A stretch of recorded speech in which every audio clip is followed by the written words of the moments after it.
درود پاک پڑھنے والوں، تم اپنے مقدر پر ناز کیا کرو، تم اللہ کا شکر ادا کیا کرو، تم نبی پاک صلی اللہ علیہ وآلہ وسلم سے محبت کرتے ہو، اس بات پہ پریشان نہ ہوا کرو کہ اللہ نے اس کو دولت دی، اس کو محل دیے اور مجھے کچھ بھی نہیں، اور اس کو کیا کیا نہیں دیا۔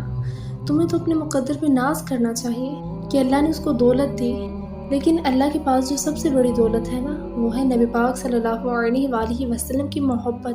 اللہ نے تمہیں نبی پاک صلی اللہ علیہ وآلہ وسلم کی محبت عطا کی ہے۔ اللہ کے خزانوں میں سب سے بڑا خزانہ اللہ نے تمہیں عطا کیا ہے، محبت مصطفیٰ صلی اللہ علیہ وآلہ وسلم۔ دنیا کو کیا کیا ملا، تم یہ چھوڑ دو، تمہیں کیا ملا یہ سوچو۔